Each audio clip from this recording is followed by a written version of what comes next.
Agora, mudando de assunto de Trump para Trump. De Trump para Trump. Agora ele quer proibir, banir, na verdade, atletas transgêneros de competições femininas. Pois é, Luísa, isso já era um pouco esperado, porque inclusive era uma das promessas de campanha, é um dos assuntos que tem surtido discussões muito acaloradas. Agora, a previsão é que ele faça esse anúncio nessa quarta-feira, ou seja, mais conhecido como hoje. Agora, a decisão dele vem num vácuo de discussões muito importantes. Por quê? A participação de atletas trans, ela é meio recente, se a gente for olhar historicamente. 2016, na Olimpíada aqui do Rio, que eu cobri, inclusive assim, de perto mesmo, a gente tinha, acho que, um atleta trans, não era nem muito falado sobre o assunto. Na Olimpíada, 4 anos depois, que aliás foi adiada, apareceu mais um outro nome, e agora, na última Olimpíada em Paris, a anterior foi no Japão, agora na Olimpíada de Paris, esse assunto começou a causar mais polêmica por conta, enfim, de alguns atletas que acabaram saindo, atletas trans, mulheres trans que acabaram saindo vitoriosas. Qual é o problema disso? A gente precisava ter discussões mais sérias, mais profundas do que vinham sendo acontecendo. Isso e essa questão foi sendo jogada para baixo do tapete. A decisão do COI, que vinha sendo contestada pelas associações internacionais, principalmente de atletismo e de natação, era uma decisão que deveria ser discutida, deveria ser tratada, deveria realmente reunir os especialistas em esporte, médicos, atletas, dirigentes de confederação, para que se chegasse a uma solução para a participação. Porque claro que não é justo você banir esses atletas do esporte. A gente está vendo nos últimos anos uma maior inserção de pessoas trans em todos os segmentos da sociedade. E isso eventualmente acontecendo no esporte, como a gente está vendo. O que questionado é se essa regra do COI valeria. Por quê? A regra, eu vou tentar ser bem sucinta, porque, enfim, é um assunto bastante complexo, mas pela regra do COI, a questão hormonal tinha que ter um controle hormonal e os atletas tinham que estar dentro de um padrão, no mínimo por 1 ano. Qual era a contestação das pessoas que acham que não é justo? Um atleta trans que faz a transição, já depois de ter passado pela sua revolução hormonal, pela puberdade, já ter passado pela adolescência, teria tido todos os benefícios que o seu gênero de nascimento proporciona. Então, por exemplo, uma mulher trans que só fizesse a transição depois desse período de puberdade, ela ia ter os benefícios hormonais nos ossos, nos músculos, os hormonais masculinos. Então, o que as pessoas objetivamente falam? Que não seria justo que daí lá na frente, porque ela não vai perder esse benefício, ela vai ficar com uma taxa hormonal parecida com a das mulheres dentro da competição, mas ela teria tido a estrutura física de um estrutura homem. física afetada por hormônios masculinos. Já temos a resposta, a melhor resposta para isso? Como é melhor fazer? Não temos. Mas é essa discussão que deveria ter sido tratada com mais seriedade, de uma forma mais profunda, trazendo, enfim, todos os participantes, os interessados para essa discussão, que não aconteceu. E aí, nesse vácuo de uma conversa que não fosse levada, porque daí isso também é uma questão importante. As pessoas que dizem que essa conversa deveria acontecer, que não é justo com as atletas mulheres cis participarem de competições com mulheres trans, sempre são chamadas de transfóbicas, de preconceituosas, que querem banir essas atletas da competição. E o que acabou prejudicando muito essa discussão, esse debate que é necessário. no vácuo dessa conversa, vem o Trump e diz que vai banir essas atletas. E aproveitando que é uma oportunidade para ele, né? Aproveitando que é uma oportunidade para ele, aproveitando, inclusive, que não são só eleitores do Trump, não são só republicanos. Isso acaba trazendo para a conversa, e assim, quando eu vi o anúncio de que ele... Quando eu vi a notícia hoje de que ele faria o anúncio hoje, eu sempre vou lá dar uma olhada nos comentários. Eu vi muitas pessoas falando, não votei no Trump, mas concordo com essa decisão dele. Então... é complicado, vai acabar prejudicando muitas pessoas que poderiam estar sendo inseridas no esporte. O esporte é um ambiente importante para a inserção de pessoas trans, de acolhimento dessas pessoas trans, mas é óbvio também que deve ser feito de uma forma que não prejudique as mulheres cis que estão dentro das competições. Só para trazer a participação da News, ela diz, cheguei atrasada, mas que bom ver a Marilis aqui. E aí, Marilis, vou trazer mais umas mensagens aqui da nossa audiência. Assim que eu achar a aba certa aqui no meu computador, encontrei. A Maria Isabel diz, estava sentindo falta da Marilis. Gabriel Garcia diz, que saudade da Marilis. E a Viviane diz, que bom, temos a Marilis, que não vejo há algum tempo no de TED, que ela estava de férias, né? Parte da minha história no meio, ela diz. Então, que bom, gente. Todo mundo festejando. Tô de volta e amanhã tem de TED, que vai ter algumas mudanças, mas não já. Me aguardem.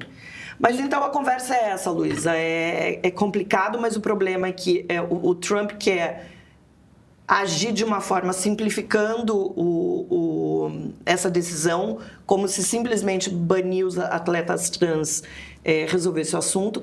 Agora, é uma resposta... Quando você tem um vácuo, você acaba deixando que os extremistas acabem ocupando esse vácuo. Esse é o problema. Agora, Flávia Tavares está em São Paulo também, com perguntas, com colocações. Diga lá, Flávia.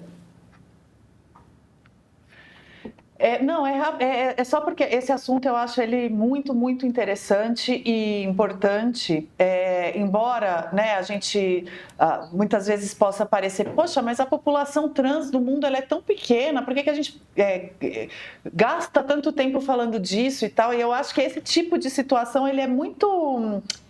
típico e exemplar do porquê que a gente acaba falando bastante disso. Primeiro, porque, sim, de fato, eventualmente isso afeta mais gente do que a população trans em si.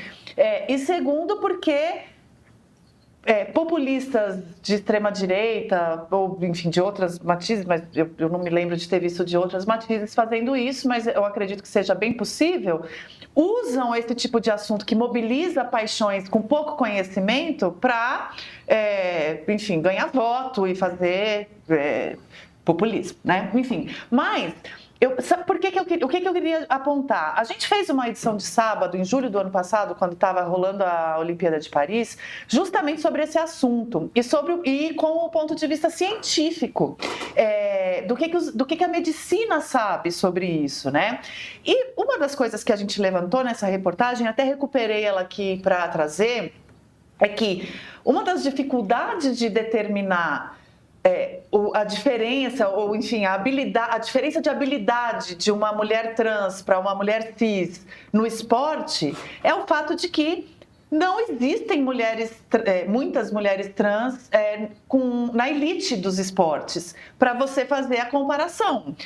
Então, os estudos que hoje existem a respeito são com mulheres trans que praticam esporte, mas não necessariamente de alto rendimento, porque elas não chegam ao alto rendimento normalmente. Isso claro, é feito de uma exclusão, e não estou falando que está certo ou errado de excluir até ali. O fato é que é um fato objetivo. Você não tem mulheres trans no alto rendimento em grande quantidade para fazer estudos específicos. Então, o que aconteceu? Algumas associações médicas começaram a fazer estudos com mulheres trans que praticam esporte regularmente, mas não necessariamente de alto rendimento.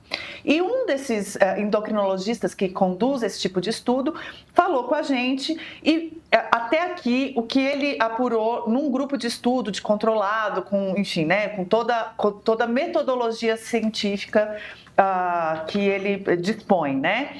É um estudo que começou em 2018, com mulheres que tinham feito a transição depois da puberdade, né? Mulheres trans que tinham feito a transição depois da puberdade, então, e que já usavam hormônios femininos havia 14 anos.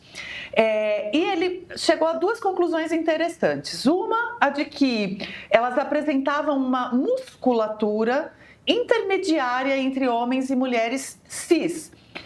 Então era como se fosse um terceiro grupo, grupo de desempenho muscular, né? A outra é que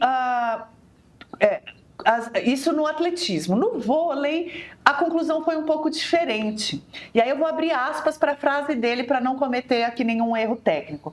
Mulheres trans que treinam vôlei na mesma forma ficam na mesma condição que mulheres cis que treinam vôlei. Ambas com menor capacidade desportiva que os homens cis. Quando se coloca uma mulher trans e uma mulher cis para treinar, a cis ganha mais rapidamente capacidade do que a trans. É como se o maquinário da mulher trans demorasse mais para ganhar aquela capacidade. Veja, eu não estou falando que isso é um decreto de que então dá ou não dá, nada disso. Eu estou falando que a gente fez essa reportagem, a gente teve curiosidade jornalística de tentar fazer justamente isso que a Marili está dizendo que falta ser feito. E eu concordo, precisa de muito mais discussão, de muito mais volume, de muito mais estudo, para que a gente, como sociedade, possa decidir como acolher esse público, essa demanda, essas atletas que querem fazer esporte, que inclusive o esporte tem esse papel, né, de inclusão mesmo, de as pessoas se sentirem parte, pertencentes, e isso pode ter um efeito bastante interessante, por exemplo, na redução de casos de depressão. Isso é uma das coisas que os médicos falam nessa matéria, de casos de depressão entre pessoas trans. Então, assim, o esporte é um caminho muito interessante de inclusão, mas o debate precisa ser feito, porque o esporte pressupõe mesmo competitividade, e uma competitividade justa, uma competitividade que todos se sintam à vontade. Então, eu acho que a gente fazer a discussão evita que populistas reacionários, no caso do Trump, usem esse tipo de situação que às vezes causa tanta dor para as pessoas só para causar, né? Enfim, a gente não tem por que interditar a conversa só porque, não, mas se você falar qualquer coisa você é transfóbica. Não, ao contrário. Você fazer a discussão pode justamente ampliar a possibilidade de inclusão. Nem que seja numa modalidade que a gente não inventou ainda, de repente, por que não? Né? Então, enfim, só queria tentar contribuir com a reportagem que a gente fez. Faltando profundidade, né, Marili? Não, está faltando profundidade. Daí o que você vê, por exemplo, são as associações como a de atletismo, a associação de natação, que já baniram, essas associações mundiais já não aceitam mais atletas trans, justamente por conta de alguns resultados das últimas Olimpíadas que colocaram mulheres cis. Eles entendem que essas mulheres trans tiveram algum tipo de vantagem nessas competições. Mas é isso. Eu acho que, não sei exatamente o que vai acontecer nos Estados Unidos, mas talvez seja o empurrão, a pressão necessária para que mundialmente a gente tenha um debate mais objetivo, mais claro, mais justo, porque também tem uma coisa, não é o fato de que e eu concordo, eu acho necessário a inclusão de pessoas trans no esporte. Eu acho que eu já tinha falado, Flávia repetiu, é importante para trazer essas pessoas, abraçar essas pessoas dentro, né, da nossa sociedade. O esporte é um desses caminhos, mas também sem tirar direitos de outras pessoas, no caso das mulheres trans, porque se a gente for olhar, isso não é um grande problema, não é um grande debate, não é uma grande polêmica no esporte masculino. Né? A gente não vê uma polêmica em torno das competições masculinas. Mas então vamos ver O Trump pode fazer isso, é o tipo de decreto que ele pode colocar sem ter que passar pelo Congresso, sem ter que passar, enfim, por uma votação e uma discussão maior. Mas eu espero que, se isso de fato acontecer, que seja um estímulo e incentivo para que no restante do mundo a discussão avance de uma forma mais sóbria e mais efetiva. Tem muita gente perguntando aqui sobre a criação de competições para pessoas trans.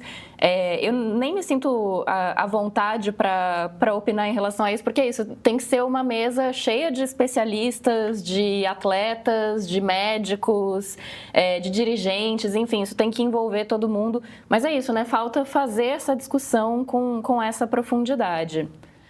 Agora, Flávia... eu não sei se seria, não sei realmente se seria essa alternativa. A gente eu não tenho essa resposta também. Uma categoria para atletas trans. Teremos atletas trans suficientes para, por exemplo, como a gente tem hoje, uma Paralimpíada. Né? E se isso não é uma questão nas modalidades masculinas, também não faz sentido ter uma categoria, exatamente, né? O que não dá para acontecer é o debate ser interditado com argumentos de que, não, mas então se você não quer que você ou essas associações não querem que pessoas trans sejam incluídas porque são transfóbicas. Eu acho que não. Eu acho que a gente não pode ser tão simplório no debate. Muitas vezes não é uma questão de preconceito, mas é uma necessidade de que essas discussões sejam mais aprofundadas.